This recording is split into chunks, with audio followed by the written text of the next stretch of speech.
فمعنى واحد من الناس اللي يعرفوا يتكلموا عن الكرة المصرية كويس جدا، واحد من الناس المميزين جدا، ألا وهو الناقد الرياضي بموقع في الجول السابق والآن في موقع صدى البلد الأستاذ خالد طلعت. بنرحب بك يا فندم على في سبورت بريك. مساء الخير حسام، ازيك؟ واهلا بيك واهلا بالساده المستمعين. بنشكر حضرتك طبعا على قبول الدعوة، ده رقم واحد، ونتمنى ان تكون معانا في المرات الجاية كتير بإذن الله. باذن الله تحت امرك في اي وقت ان شاء الله، لو الظروف تسمح انا مش هتاخر عليك طبعا. ربنا يخليك يا استاذ خالد. هنبدا طبعا ولا صوت يعلى فوق تصفيات كاس العالم ومباريات القادمه لمنتخب مصر خاصه امام غانا، وحضرتك شايف فرصه منتخبنا قدام غانا ازاي في كوماسي؟ طبعا بص، خلينا نكون واقعيين شويه ونتكلم بالارقام وبالحقيقه. يمكن انا كلامي يمكن يزعل ناس كتير مني، بس انا دايما بحب اتكلم بواقعيه وبقول كلمه حق حتى لو هتزعل. طبعا يمكن منتخب غانا منتخب كتير جدا على مستوى افريقيا، يمكن معظم لعيبه النجوم كانوا متواجدين في كاس العالم للشباب 2009 اللي منتخب غانا خد فيه كاس العالم، هم نفس الجيل صعيدوا المنتخب الاول دلوقتي، واعتقد بقى عندهم خبرات كبيره. لعيبه كلهم محترفين في اكبر الانديه الاوروبيه وبيشاركوا بصفه دائمه مع فرقهم، فاعتقد الامور هتكون صعبه جدا على منتخب مصر. لو بنتكلم رقميا بالارقام على الورق، يمكن شايف فرص وحظوظ منتخب غانا تصل 70% للوصول لكاس العالم، مقابل 30% فرصه مصر ان هي تتخطى غانا وتوصل كاس العالم. ده طبعا بالارقام وبالورق وباسماء موجودين في المنتخبين. حضرتك شايف يعني تنصح برادلي ايه انه يعمل ايه ويحل المشاكل الدفاعيه ازاي، وعدم جاهزيه قلب الهجوم اللي احنا نعتمد عليها في هذه المباراه؟ طبعا احنا فعلا عندنا مشكلتين، مشكله دفاعيه ومشكله هجوميه، ويمكن كمان حتى في حراسه المرمى يمكن موجود شريف اكرامي لحد ما ماشي بشكل جيد مع الاهلي، لكن برضه يمكن خبراته مع منتخب مصر هتكون مش كبيره. كنت اتمنى ان يكون موجود احد الثنائي عصام الحضري او عبد الواحد السيد، الاثنين يمكن عندهم خبرات كبيره مع منتخب مصر. دي مفاجاه شويه ان انت تقول عبد الواحد السيد في ظل تواضع الاداء اللي بيقدمه مع نادي الزمالك في الفتره الحاليه؟ بص، هو عبد الواحد طبعا مستواه تراجع شويه، لكن يعني في نقطتين مهمين. اول حاجه الدفاع اللي قدامه سيء جدا، فيمكن برضه عبد الواحد يعني لازم نعذره لانه بيلعب قدام خط دفاع منتخب الزمالك، فعشان كده بيدخل مرمى اهداف. انما لو بصيت على الاهداف اللي بتدخل فيه ما اعتقدش ان هو يعني بيكون مسؤوليه مباشره عن الاهداف اللي بتدخل مرماه، ده بسبب خط الدفاع الممتاز. لو لعب في المنتخب اعتقد الامور هتكون مختلفه، لان هيكون قدامه خط دفاع قوي طبعا بقياده وائل جمعه، فالامور هتكون مختلفه بشكل كبير. لكن انا النقطه الثانيه اللي بتكلم فيها ان عبد الواحد موجود في الملعب وبيشارك في مباريات. يمكن عبد الواحد لعب مع الزمالك اساسي 6 مباريات في دوري ابطال افريقيا في دور المجموعات خلال شهرين، فبالتالي هو يعني عنده حساسيه المباريات. لو رجعنا بقى محمد صبحي او احمد الشناوي اللي هم الاثنين البدلاء، الاثنين ما عندهمش يعني بقى لهم، صبحي تقريبا بقى له 4 شهور ما شاركش في مباريات خالص مع الاسماعيلي، احمد الشناوي بقى له يمكن سنه ونص من ساعه ما كان في المصري، يمكن من يوم مذبحه بورسعيد، بعد كده انتقل للزمالك سنه كامله ما لعبش غير مباراه واحده، ولا خبراته ولا جاهزيته ولا حساسيه المباريات تخلي واحد من الاثنين دول ممكن يحرس مرمى منتخب مصر. فبالتالي شريف اكرامي اساسي، لكن على الاقل كان يكون موجود عبد الواحد او عصام الحضري في حاله حدوث لا قدر الله اصابه لاكرامي، في حاله حدوث ان هو مثلا يتعرض لطرد او اي حاجه. لكن لو حصل اي حاجه من دول مع الشناوي هيكونوا قادرين على حمايه عرين الفراعنه قدام غانا في منتخب قوي جدا خارج ملعبنا. طب حضرتك يعني كان في النهارده جرافيتي رائع او يعني كاريكاتير رائع للاستاذ عمرو سليم في جريده الشروق، وهو عامل يافطه اللي هي نادي الزمالك للالعاب الرياضيه، لا كاتب عليها نادي الزمالك للصفقات الوهميه، يعني هو شاطب الالعاب الرياضيه وحاطط للصفقات الوهميه. تعليقك ايه على تعامل اداره نادي الزمالك مع الازمات الموجوده حاليا؟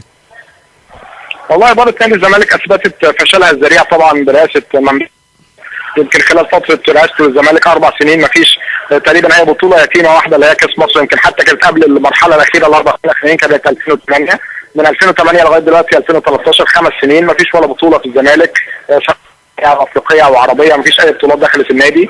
هزائم متتاليه من الاهلي، يمكن اخر 10 سنين تقريبا الاهلي بيفوز على الزمالك على طول او بتنتهي المباراه بالتعادل، الزمالك ما قدرش يحقق اي فوز على الاهلي باستثناء مباراه واحده في 2007 كان الاهلي بيلعب بالبدلاء في الوقت ده. فبالتالي ممدوح عباس اثبت فشل ذريع في رئاسته لنادي الزمالك، ويمكن جماهير نادي الزمالك خرجت اكثر من مره وطلبته بالرحيل النادي وتغيير مجلس الاداره، لكن للاسف الشديد هو لن يرضخ لرغبه الجمهور نادي الزمالك العظيم، ويمكن متمسك اكثر بالكرسي ومتمسك بمنصبه، ويمكن في التشبيه زي مع ورق قبل كده زي مع محمد مرسي. فكان الافضل لممدوح عباس ان هو يرضخ لرغبه الجماهير الكبيره ويترك مجلس الزمالك لحد تاني في الفتره دي، لان هو اثبت فشله بشكل كبير جدا ال4 سنين اللي فاتوا. طب حضرتك بعد ما النهارده تقريبا بيقولوا ان محمد زيكا مضى للنادي الاهلي، رايك كيف اللعيبه اللي النادي الزمالك بيفاوضها؟ يعني هو بيقول لعيبه كتير جدا وبنلاقي في الاخر لا شيء، يعني ما فيش صفقات. راي حضرتك كيف اللي بيتم نادي الزمالك حاليا؟ طبعا للاسف الشديد يعني الزمالك عنده نواقص كتيره جدا، يمكن عنده تقريبا 6 لعيبه رحلوا عن الفريق في الفتره اللي فاتت، ولاعيبه يمكن مميزين جدا فتره اساسيه في الفريق، زي صبري رحيل باك ليفت راح الاهلي، ابراهيم صلاح طبعا لاعب خط وسط مدافع كان مميز جدا انتقل برضه للعروبه السعودي، الثلاثي الافريقي سواء اليكسيس بوندومو الكاميروني او رزاق سيسي المهاجم او سيسي عبد الله سيسي، الاثنين المهاجمين رحلوا عن في نقص في الصفوف. رغم كده الزمالك ما جابش عناصر تسد الفراغ ده، يعني حتى المفروض ما فيش راس حربه جه الزمالك، المفروض يجيب مدافع مساك ما جابش حد، المفروض يجيب هاف ديفندر عشان يعوض النقص في الخط ده، ما فيش حد برضه جه، لكن بيتعاقد مع لعيبه هو يمكن مش محتاجه. يعني اخر صفقه للزمالك اتعاقد مع مؤمن زكريا صانع العاب فريق انبي، ومؤمن زكريا بيلعب صانع المركز ده اوريدي في الزمالك، في يمكن 6 لعيبه، يعني في 6 لعيبه موجودين صناع العاب في الزمالك مش محتاجين خالص المركز ده، موجود شيكابالا، موجود محمد ابراهيم، موجود احمد حسن، اسلام عوض، حديد عبد الملك، ال6 دول بيلعبوا في نفس مركز مؤمن زكريا صناع العاب، فبالتالي هي صفقه الزمالك ما كانش محتاج لها، لكن هي يمكن صفقه بس عشان يعمل ضجه وعشان يقولوا ان هو اخر لعيب كان الاهلي بيفاوضه، لكن على الورق الزمالك مش محتاج مؤمن زكريا خالص، ومحتاج راس حربه ومحتاج هاف ديفندر ومحتاج باك ليفت، كل دول في الزمالك، فبالتالي دي مشكله كبيره في صفقات الزمالك الفتره الاخيره. وانا اخد من كلام حضرتك برضو ان الاهلي كمان مش محتاج مؤمن زكريا، لان في توافر عناصر كتير في المكان ده في النادي الاهلي. وبمناسبه النادي الاهلي، حضرتك شايف ان النادي الاهلي قادر ان شاء الله على مواصله مشواره في افريقيا والفوز بالبطوله؟ هو هناخدها خطوه خطوه، اعتقد الخطوه الجايه باذن الله هتكون سهله جدا للنادي الاهلي. يمكن فريق القطن الكاميروني مستوى متواضع جدا في السنه دي رغم تاهله المجموعه، لكن ما قدمش المستوى اللي هو يعتبر مستوى جيد خلال دوري المجموعات. يمكن هو طلع 8 نقاط فقط، ده رصيد قليل من النقاط. الترجي كان متصدر المجموعه 15 نقطه، يعني فرق 7 نقاط ما بينه وما بين الترجي. القطن الكاميروني خسر من الترجي ذهابا وايابا، يمكن خسر على ملعبه كمان الجوله الاخيره، وكان الترجي حتى رايح المباراه دي بمجموعه من البدلاء ما لعبش بالتشكيله الاساسيه، ورغم كده الترجي كسب. فيمكن على الورق مستوى القطن يعتبر ضعيف جدا ومتواضع. اعتقد باذن الله فرص الاهلي وحظوظه كبيره جدا للوصول للنهائي. المرحله النهائيه بقى يمكن الامور هتكون اصعب بمواجهه غالبا ممكن يكون الترجي، وممكن اورلاندو برضه اعتقد ليه حظوظ ان هو يتخطى الترجي، الفريقين تقال. في المباراه النهائيه بقى هتكون الامور اكثر صعوبه امام النادي الاهلي، لكن قادر باذن الله بمزيد من التركيز ان هو يحصد البطوله ويروح كاس العالم للانديه باذن الله في ديسمبر. ان شاء الله نتمنى كلنا ان ده يحصل بالفعل. لكن حضرتك هنسيب الكره المحليه شويه ونذهب للكره الاوروبيه، وما لنا في الكره الاوروبيه وهو اللاعب الكبير محمد صلاح. شايف ان محمد صلاح انسب فريق يروحوا ايه للموسم الجاي من وجهه نظرك؟ طبعا محمد صلاح حدوته مصريه في السيزون ده، عامل شغل عالي جدا مع فريق بازل السويسري سواء في الدوري المحلي او في حتى دوري ابطال اوروبا. قادوا للفوز على تشيلسي في معقله ستانفورد بريدج 2-1، وسجل هدف للمره الثانيه في مرمى بيتر تشيك طبعا الحارس العظيم. اعتقد صلاح بدا ان هو يحط الانظار عليه، انديه كثيره جدا بدات تتكلم عنه وبدات تفاوضه. انا يمكن رايي الشخصي طريقه لعب محمد صلاح هو بيحتاج يمكن مساحات مفتوحه، لان هو بيعتمد على سرعته في المقام الاول. فيمكن انا شايف صلاح هيكون انسب ليه لو لعب في الدوري الاسباني او الدوري الالماني. اعتقد الدوريين دول هم اللي يكونوا انسب لطريقه لعب محمد صلاح عشان يستغل المساحات ويستغل سرعته. لكن الدوري الانجليزي او الدوري الايطالي يمكن اللعب فيهم بيكون مقفل شويه، بيبقى فيه لعب رقابه مان تو مان، بيبقى فيه ضغط جامد على المهاجمين، مفيش فرق بتفتح المساحات، فواجه صعوبه شويه في انه يلعب في الدوري الانجليزي او الدوري الايطالي. فبالتالي انا شايف الانسب له الاسباني او الفترة اللي جاية لطريقة لعبه هيكون مميز جدا لو انتقل لأحد الدوريين دول. طب حضرتك يعني بمناسبة الكلام عن محمد صلاح وتألقه في هذه الفترة، شايف ان محمد شوية لسه يعني ما اكتملش كرويا، ام حضرتك شايفه هو ده الوقت اللي محمد بقى ينطلق فيه في اوروبا؟ لا هو طبعا محمد بيتطور عن وقت من الوقت للتاني، يعني هو يمكن السنة اللي فاتت مع بازل كان عنده مشكله في التهديف، ما كانش حساسيه التهديف على المرمى كانت قليله عنده شويه، كان بيضيع فرص كتير جدا، كان بيضيع انفرادات، كان متميز في المهارات والتمرير والمراوغه، لكن التهديف كانت عنده مشكله شويه.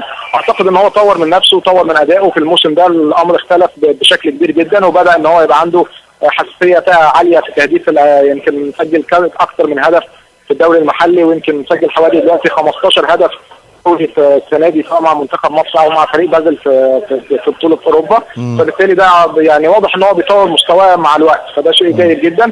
لكن هو اعتقد ان هو ممكن يعني يصبر لو سنه كمان يعني، بس بقول لك ينتقل من بازل بس ما يروحش نادي كبير قوي، لان لو نقله كبيره ممكن تكون برضه هو لسه سنه صغير.